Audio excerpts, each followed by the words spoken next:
Hi everyone and welcome back to another Elite 11 team reveal here on the fantasyfootballfix.com YouTube channel with me, Tom Cummer. You can find me on X at UtterlyTC if you want to. Now on this week's video, we do have Andrew Neave coming back onto the channel ahead of Game Week 27. And guys, the run of Elite managers doing so well in 2024 is very much continuing. Andrew is having another cracking season. He's into the top 100k, which is awesome, bearing in mind where he was at the last time we had him on the channel. So it's going to be great to get his thoughts ahead, guys, of Game Week 27. And guys, if you do want to head over to fantasyfootballfix.com to get your push notifications enabled for all of our elite managers, something I would very much recommend that you do. You can, of course, do that by heading over to our website. And guys, let's not belabor this any further. Let's get right into it ahead of Game Week 27. Guys, welcome back to the channel, and Andrew, welcome back to the channel as well. I know you're not feeling too great, my friend, but look at that overall rank. That's got to be making you feel better. How's it all been going for you, mate? Oh yeah, so much better. It's good to finally come on and chat to you after a good run. 2024 has been good to me. I think the last time we spoke was during that long ass game week in January, which must have been about Game Week 21 or so, and I was about 550k mark then. So obviously getting into the top 100 this week, Beautiful. after stressing about a few players I didn't have, a lot others did. So very, very happy. You should be happy, man. And it's great for me to see all of these elite managers who are coming on the show. And it's very much been a trend in 2024. I think everyone who's come on has been off the back of some great successes. Craig, we won't mention you too much, mate. I'm sure you're still going to come through strong at the end of the season and still kick my ass, I'm sure. But everyone seems to be doing so well, and it's going to present such a compelling end to the season to see which of our elite managers comes out on top in that mini league. And look at that beautiful 5-figure rank. Now, we do have a typo on screen. You haven't actually used your wildcard in 25, Andrew. It was the triple captaincy instead. But do you want to just talk to us about what's been going well for you for the last time we spoke, I guess, since the turn of the year? Yeah, well, I mean, the last time we did chat, I actually remember saying to you, it felt like the first time this season where I was able to put a plan together and actually look forward, as opposed to reacting to so many things that have gone wrong in that first half of the season. So that's exactly what has gone right for me. I sort of put a plan together. And when we spoke, it was that sort of game week 21, 22, and we were looking towards this the double game week in 25, right. blank in 26, and looking forward to that big blank in 29. So it really has just been a case of seeing what's going to be best for my team and sticking to it. There's obviously been big temptations along the way, which would have made me deviate from those plans, but I've thankfully stuck to my guns, and you know, as luck would turn out, it's worked out nicely for me, not having the likes of KDB and Darwin, for example, in the doubles. So, you know, a bit of luck there too, obviously injuries, that sort of thing. So, but a good example is this week too. I'm stressing about not having Huang in my team when so many great managers did, and getting in a certain player from Aston Villa who did fantastically this weekend. Beautiful. That's a nice little hint to when we take a look at the points, which we will do in a minute. I was going to say it's not all down to luck. There's been some amazing strategic picks, which I'm going to pick your brains about in a few moments' time. I've got to say, Andrew, 3 million in the bank. You're now into the top 90k with another game still to go. We are recording, guys, on Sunday evening as well. So aspirations for the rest of the season, Andrew, sort of around about that 90, 100k sort of mark. What are you targeting? What would be a successful season for you this time around? And bearing in mind where you were at just a few short weeks ago, I'm really intrigued to see what this answer is going to be.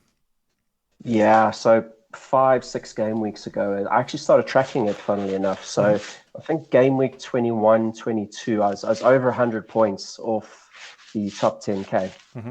And I think I was speaking to Tom Brown, I think it was, and just, you know, after going on a little bit of run and getting a few good results in, I think he asked the same question. At the time, I thought, you know what, top 100k, top 50k is probably where I'd like to be. But given how well the last few weeks have been, I am now, I think, 53 points or so off the top 10k. So still a lot of work to do. Yeah. I think I'd have to get very lucky to get that 8th top 10k.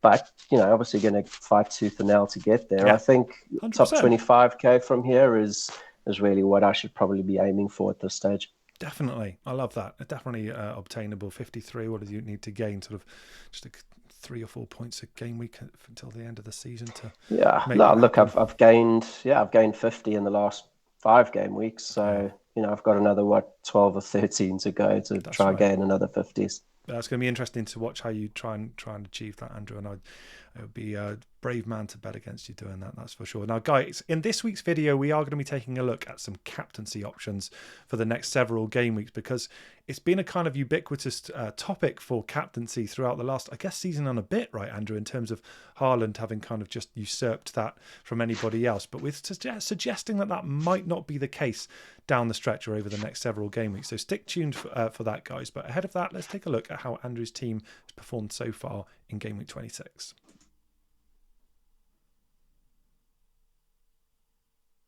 Okay, guys, so I mentioned we are now recording on Sunday evening, so there is still a game to go, and Andrew does have some interest in that, with Brentford facing off against the mighty West Ham, who Andrew was pleased to tell me pre-recording haven't won in goodness knows how long. So yeah, that put me in a good mood ahead of this recording. But look, we'll be seeing whether or not he can add to his points total here, which is a lovely 65-point total, right, Andrew? You've got to be happy with that. And I've got to start with the main man, Leon Bailey, there in the midfield. When did he come into the team, mate? Because that is a hell of a pickup.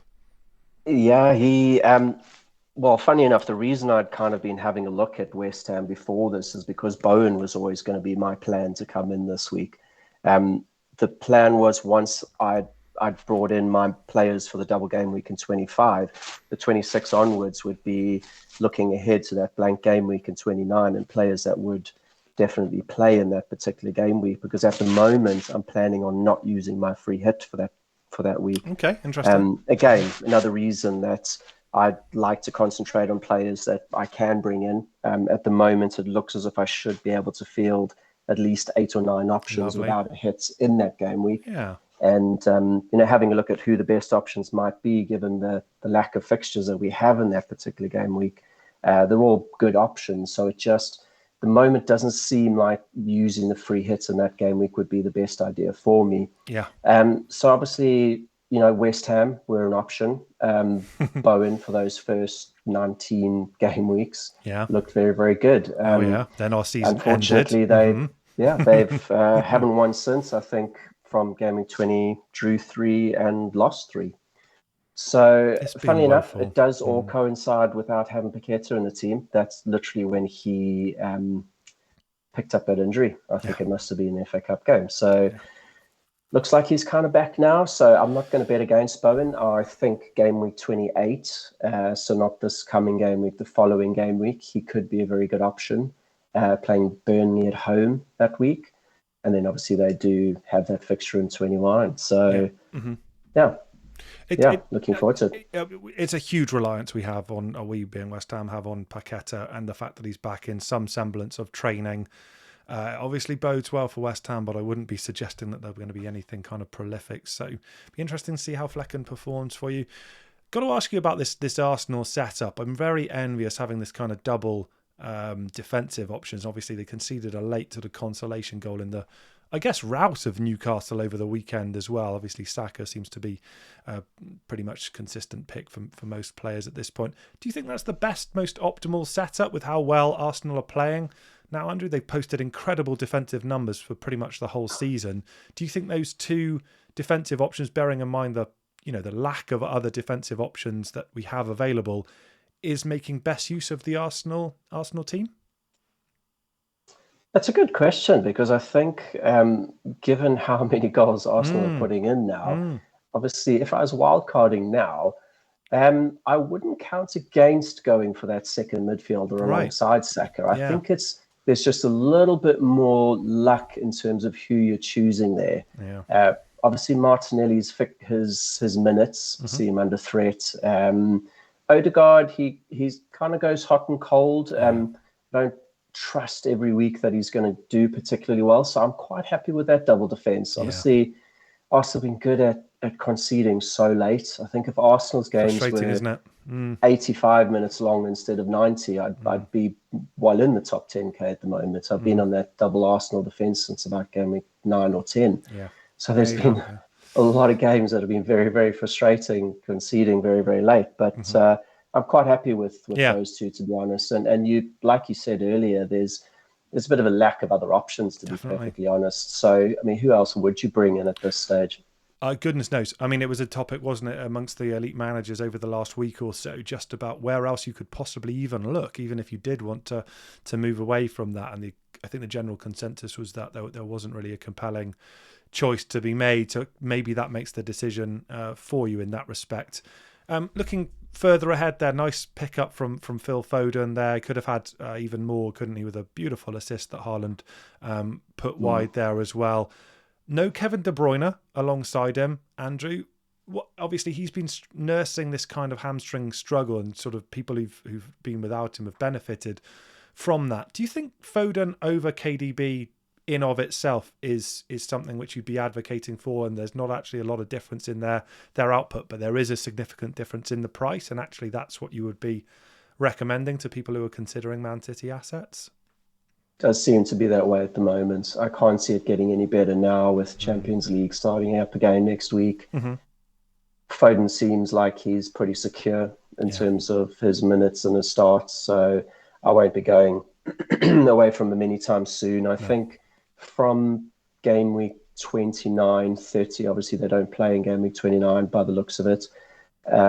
He may make way. I haven't actually had a look at what I might be doing post 30, to be perfectly honest with you. But I think from 30 or so, I'd probably be fairly happy to lose Foden. No qualms in not having KDB at the moment. So obviously, there were times where I stressed over not having Kevin De Bruyne for that double game week. It just didn't fit into my team structure, the plans that I had in terms of making sure that I had players for 29 and what I wanted to do in between 25 and 29 with obviously the fixtures that we had this week and the blanks and everything else. Yeah, makes sense. Double Spurs attacking options on the bench for you, Andrew, sitting there nicely, obviously navigating this blank successfully.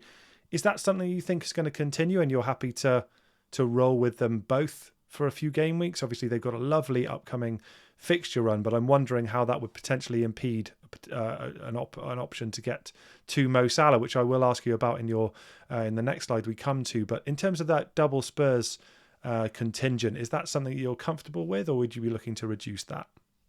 I'm really happy having the both of them. I think they're very nice differentials at the moment. Crystal Palace at home next week. Obviously a fixture in 29 too. So quite happy with those two. Again, I think I will be losing at least one of them post that, but that would really just depend on how the fixtures go and where things fall in those sort of blank and double game weeks 34 and 37. Quite happy having them. I think both of them lowly owned now because they've been sold. And I think that game against Wolves, it's given me an opportunity now to hang on to them and have them as big differentials now, because they've almost been forgotten. They've obviously had 2 weeks off now, not playing this week. And the game before that was a bit of a rotten one for them. So I fully expect them to bounce back against Crystal Palace.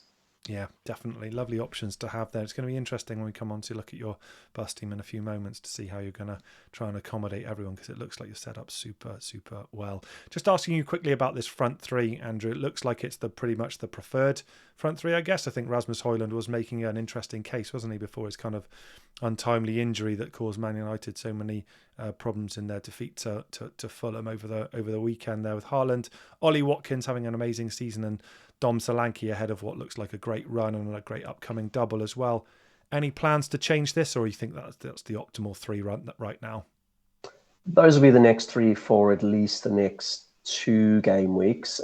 Game week 29, Solanke is likely to make way for Ivan Toney for me. Obviously, with Bournemouth looking like they're not going to have a fixture in 29, and the fact that Ivan Toney does.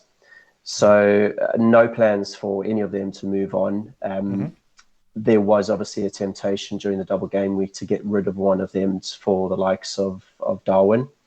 But again, it just meant that I was going to take one of them out, then not have a full team playing this week in the blank, just to use another transfer to bring another player back in. So while it was very, very tempting for that one game week, it just didn't make sense for the bigger picture. And I think that's what's gone right for me over the last few weeks is sticking to that plan and knowing that I'm not going to have the optimal team every week, but I will have consistency over those weeks, and you don't need to be first every week. If you're second every week, you're probably going to win at the end of the day. Yeah, no kidding.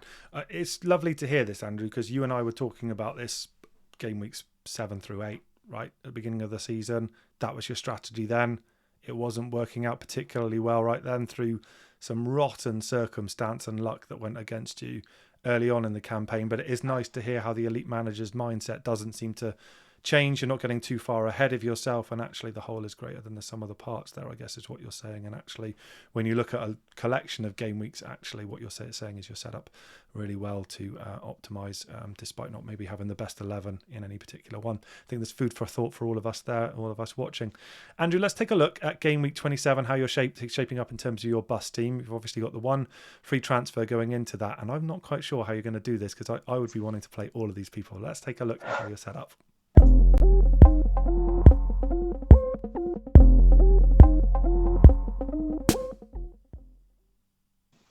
Okay, guys, so try not to get too jealous here, but this is how Andrew is set up for game week 27 in terms of his bus team. Obviously, we do have some Carabao Cup games over the coming few days, and there's football to be played as ever, guys, in between, so things may change. But right now, this is a nice looking team, Andrew, isn't it? You've got Leon Bailey fresh off his 12-pointer, and you've rewarded him by sitting him down on the bench. Straight away, I've got to ask you, surely you can find room for him, no? I'm trying to. It's very tough out of those, obviously, first 11 to figure out who is going to come out for him. Playing around yesterday with it, I had Foden on the bench and had Bailey starting. Okay. It's just I've Man City at home to Man United. Look, I'm a Manchester United fan, so I know how bad they can be against City, especially at the Etihad. And I remember owning Foden for his hat-trick against Man United a season or two back. So I'm just a little bit scared benching Foden. Can't do it, can you? Game. I mean, I was going to ask you as a Man United fan, Andrew, just to come in there. I mean, they were having to play Harry Maguire and Victor Lindelof on the left-hand side of that defence. Can't imagine that's going to change. I mean, maybe they'll play Dalot there and try and do something different, but Shaw's out for the long term. Martinez won't be available. Johnny Evans doesn't present a particularly compelling case, do they? And they kind of down tools a bit, didn't they, against Fulham? You've got to be worried as a Man United fan ahead of that game, but from an FPL perspective, pretty tasty opportunity for points now. Yeah, absolutely. I think I've always, when I've been faced with these sort of dilemmas, I've always gone with a team that I trust. If I can't choose between the individual player. And obviously, Aston Villa, they are a team that I have been able to trust this season. They've obviously been fantastic. But given Foden is playing for a side that is now in the hunt and coming to the back end of the season where they're looking to retain their actual trophy, it's hard to bet against them, especially against a weakened Manchester United side who do lead in goals for fun. So I don't know. Solanke could be an option. I do like him against Burnley though, even though it is an away game, and I don't think I can bench Richarlison or Son.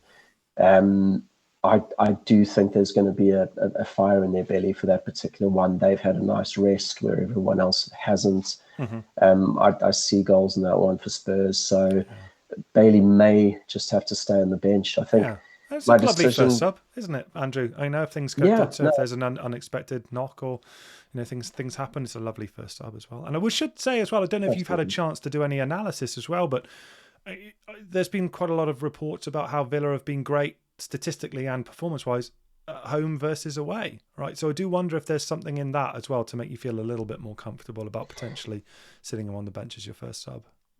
Absolutely. I think if it was a home game for Bailey, I think it'd be a lot more difficult for me, and I think I'd have a real decision to make there because it'd be a lot harder to stick him on the bench. It may change. I'll see what happens during the week. I think what happens for game week 27 is going to be highly dependent on these midweek FA Cup games. and whether there are any upsets. Yeah. At the moment, there isn't any need for me to make any transfers. No. I'll save it going into 28. Beautiful. And even in 28, this particular team here looks perfectly fine for 28. I'm not really looking to attack that double game week. I've got Solanke and I've got Bell for Luton. And to be honest, I know it's only 2 teams in double game week, but I, much like this particular game week in 25 with Luton, for example, I didn't want to be getting in the likes of Barkley or any of the other sort of defenders that were quite popular for Luton, etc. It just didn't really fit into what was good for my team and going forward. So I don't think I'm going to be attacking 28 too much. It probably means that, if they're fantastic fixtures, don't get me wrong, and it probably means that I might be looking at a little bit of a red arrow in that particular week. But I'm quite happy to take that little dip and not have to use my free hit chip in 29 so that I can attack those last 9 game weeks with all of my chips in hand. Love it. And I think I heard it described in the week, actually, that somebody said, if the answer is Ross Barkley, then the question needs to be changed, which I thought was a little bit mean. But I mean, you're going to be set up well, aren't you, with Dominic Solanke there? I think he's going to be super well captained. Of course, I suspect people who haven't yet used their triple captaincy chip will be looking at him as a great option as well, something I'm sure you'd be absolutely advocating for. Moving on to the captaincy, that's a nice segue, actually. So you've actually gone for Saka in the bus team here ahead of Erling Haaland. Has our conversation around the frailties of Man United and how they're kind of creaking there and the fact it being a derby given you any pause, or is it looking like Saka, who's been in great form, to keep that captaincy in the away match at Sheffield United? Andrew, what are your thoughts around that? The captaincy was on Haaland yesterday and was for the whole week leading up to that. To be honest with you, I shifted it over to Saka just because of how good Arsenal did look in that game against Newcastle. Again, I think I'm going to have to look at things during the week. That could change, but it's a bit of a coin flip for me between those two at the moment. Haaland, I can probably trust a little bit more, but as you'll see in our sort of next slide, the captaincy is probably where you can start making some of those gains now. There's obviously a lot of chips in hand, but we obviously forget that we technically play a chip every week. We've got that captaincy where you don't need to be making huge strides every week, but a slightly different captain can obviously get you a little bit of a foot up if it is looking like someone who's a little less popular than usual. Definitely. And who knows, Saka maybe this next week, even though he's playing Sheffield United. Yeah, no, I like it a lot, mate, definitely. And let's move on and discuss that in some detail. So obviously Erling Haaland substituted before the 90th minute. Maybe hasn't struck the heights of last season. Would have been hard to have achieved that, I guess, with how well he performed last season. But Man City haven't been scoring nearly as freely as Arsenal, have they, recently? And it has given us some discussion, guys, as to whether or not Erling Haaland is the captaincy, the set and forget that we've all had in our teams for so long for over the next few game weeks. So we pulled together a stat to make that point.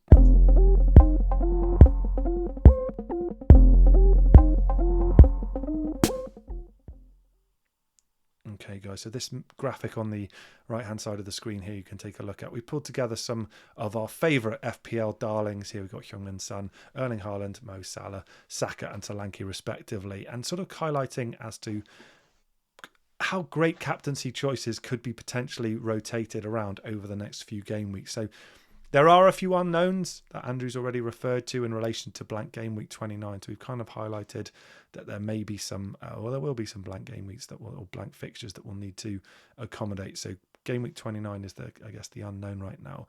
But you can see there's not a lot of green in the Erling Haaland column right now, is there, Andrew? So do you want to talk to us around your observations around potential captaincy chip usage, I guess, in terms of you put it over the next few game weeks and where you're kind of leaning?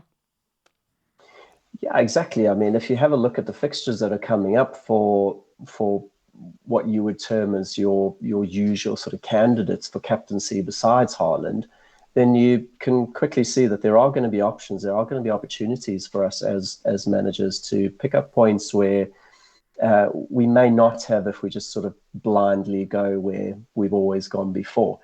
I am one of those people that quite enjoys just having the permanent captaincy on Haaland. I don't actually like the captaincy chip, to be perfectly honest with you. I'm one of those ones that would prefer to just do without it and be able to cheer on every player that I've got on my team. There's nothing worse than having, a player in your side like Saka, for example, and his EO being over 100% for that particular week, and you don't have him as captain. You can't cheer him on all of a sudden. I don't like that aspect of the game. So I quite like having just Haaland be there. But I think the next 5-6 game weeks, and obviously the doubles that are going to come up after this, the 34 and 37, are going to open up opportunities for us to go a little bit different. I mean, those people that chose not to take the triple captaincy in 25 on Haaland must be, licking their lips right now going, okay, well, here's my opportunity to make up ground on those people that did just, go with the obvious. Sure. So, yeah, I think Salah's fitness is obviously a little bit of an issue at the moment. Yeah. I haven't really caught up this weekend on where he is and how he's looking in terms of his return, to be perfectly honest with you. So I'm not quite sure whether he is an option for 27. I mean, he didn't make the squad today. He travelled down to Wembley and he was with the team in terms of the celebrations on the pitch after they won the Carabao Cup final. But the fact that he wasn't actually part of the playing squad completely doesn't bode particularly well. So I guess that would prompts a question, Andrew.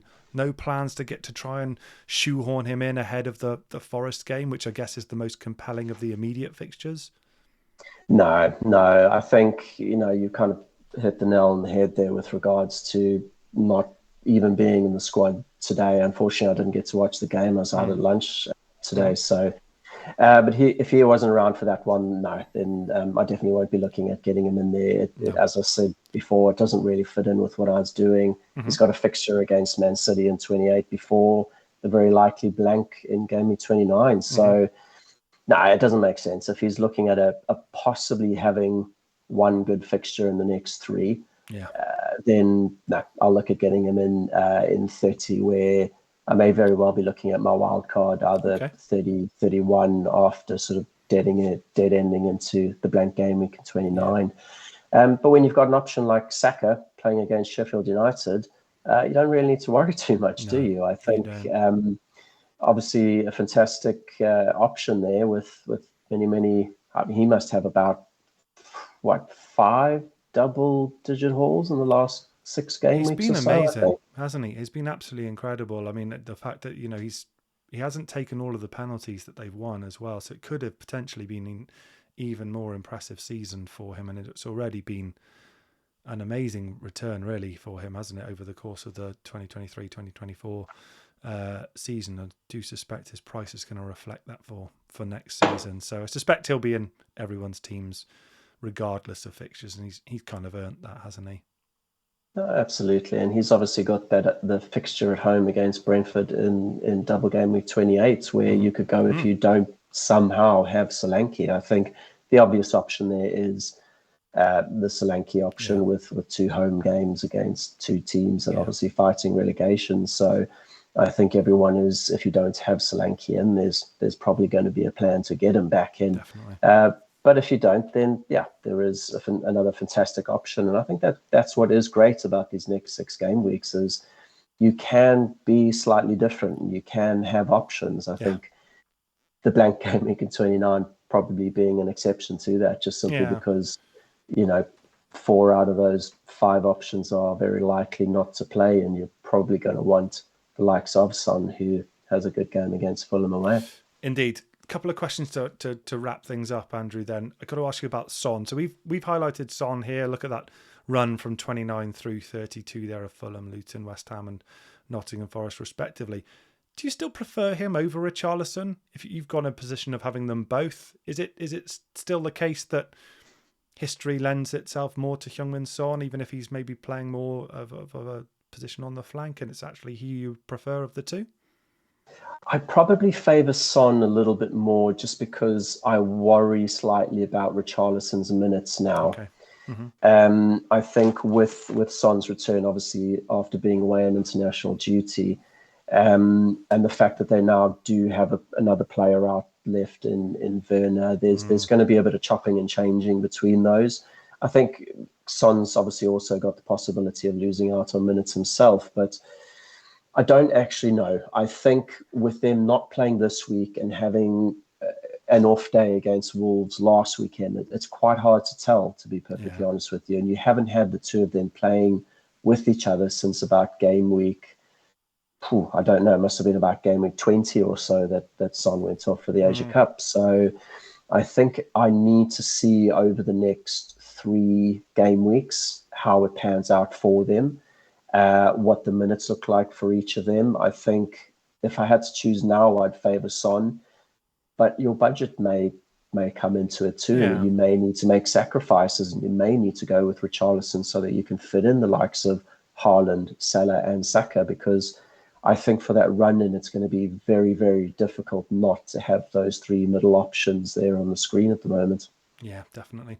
Good point. And the last question of today's video, Andrew, is you mentioned there's a possibility that you'll be able to navigate blank game week 29 without the use of the free hit chip, which obviously would give you a great strategic advantage down the stretch. Have you got any kind of thoughts as to when you might be looking to use that? Is there anything that you've got earmarked down the stretch, or is it just keep in the back pocket and wait for a double game week opportunity? Or have you got a specific chip strategy in mind for that if you can get through that blank game week? At the moment, it's just keeping in the back pockets. I mean, the likely options are obviously the game weeks 34 and 37, where there are blank and double game weeks happening then. I don't know yet which of those two I would be looking at using them. And I think there is a lot of chatter at the moment about how game week 34 might make a little bit more sense for the free hit. Mm-hmm. I think what I've always planned to do is just get through this period until game week 29 and that blank, and use the next 3 weeks just to figure out how I will be moving out of that. The plan was always to look at that wild card in either game week 30 or 31 to be able to set up a team and then have that free hit in my back pocket so that I can use that double game week and not have to build towards it, and sort of have that tunnel vision of that particular game week and get in poor players from or average players from poor teams just because there is a double for them. And I'd prefer to, because you're getting them in for the double. If you're not doing that with a hit, then you're stuck with them in your team for however long it takes you to move them out. I'd rather be working around those particular doubles with the players that I absolutely want, and then using the free hit to get in players that are good for a particular game week, and they can go straight back out again. So no particular plans yet, likely to be 34 or 37. But I'm not against just using it in a single game week, to be perfectly honest with you, where it may look particularly good for certain teams. Really? I don't know yet. Okay. Yeah. I haven't heard an elite manager advocate for that before. That's interesting to actually have that, I guess, as that almost like a differential chip in of itself for a specific opportunity to really attack a single game week. That's quite cool, quite creative. It's not off the cards. No. It's not off the cards. I mean, things just have to fall perfectly for you to be able to do something like that. And I can't, off the top of my head, think of a particular game week where it might particularly, be good to do so. But there's no reason why not. And I think I would say the same for the bench boost, to be perfectly honest. The bench boost is another chip that I'm not particularly fond of, and it's very, very difficult to use when you are obviously looking to maximize the players that you have for your first 11. You've usually got a particularly crap bench, so what are you going to do? So again, there might be a specific single game week where it might work for me to use. If I had a slightly better option in terms of my keeper, and perhaps I didn't have Bell this week might have been a good option for me to use the bench week. because I've Breakfast, got yeah. Bailey sitting there, because I've got, I think, Van Heck, who plays Fulham. So, Yeah, they had a good game. you know, that's, you know, it's game weeks like that where sometimes it just works out. Yeah. I've for the last 2 game weeks, I think last game week I had 25 points sitting on my bench, or possibly even more. So, Beautiful. and if I get 20 plus from my bench boost, I'm more than happy with that. Days. But obviously last week I used my triple captaincy. So there's no reason why you should discount those single game weeks. Really interesting. And guys, I'm sure that's given you some food for thought if you do have those chips in hand. And I just looking at the right hand side, just as you were talking there about and looking at Solanke's run. I mean, we've only got one green highlighted row, I guess, in double game week 28, but it's a lovely run for Bournemouth, and they gave Man City a game, didn't they, in game week 26? So he's going to be a compelling option to keep over the next several game weeks fixtures, regardless, right? Or kind of blanks and doubles, regardless, I should say. He's been impressive. Is there anyone absolutely, else? and yeah, is there anyone else from the Bournemouth? Sorry, Andrew. Is there anyone else from the Bournemouth team at all which is of interest to you? I mean, like I say, they've got these nice fixtures. They've got an amazing double in blank game week 28. I don't hear any other names in dispatches around Bournemouth. Is there a case to be made for any of them that you would recommend, or is it just a case of Solanke and that's sufficient?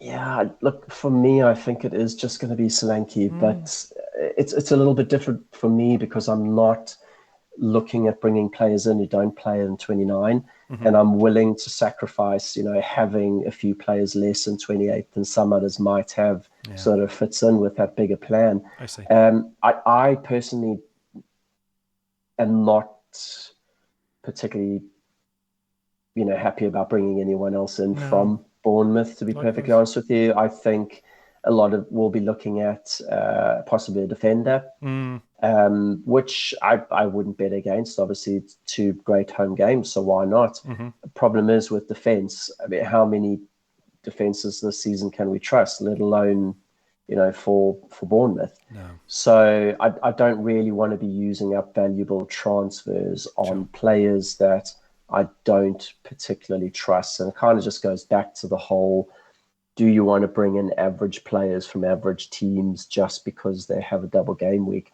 It's worked for me so far. It's, you know, I've obviously been on the right side of a bit of luck thanks to certain injuries and certain highly owned players that haven't done so well. I've just got to hope that it continues to do that. And I hope it does too, because the first half of the season was difficult. It felt very unfair against you, but you're cashing in now, Andrew. Who knows? Maybe free hit in double game week 28 would be a rogue strategy. Who knows? We'll see whether or not that plays out. So we're expecting a rolling of the transfer, Andrew, ahead of game week 27, right? I normally ask my guests to tell me how it's going to play based on your team. Yeah, I think so, unless there's an upset in the FA Cup, where we all of a sudden find out that there's going to be a particular fixture that's on in 29 that we didn't think would be, and it makes sense to bring one of those players in for this particular game week where their week looks really good. Unless that happens, I'll be rolling. I think if Leeds, for example, beat Chelsea in the FA Cup and all of a sudden that Arsenal-Chelsea game is on, then Palmer needs to be someone I need to prioritize in the next 2 game weeks before 29 if he does have a fixture.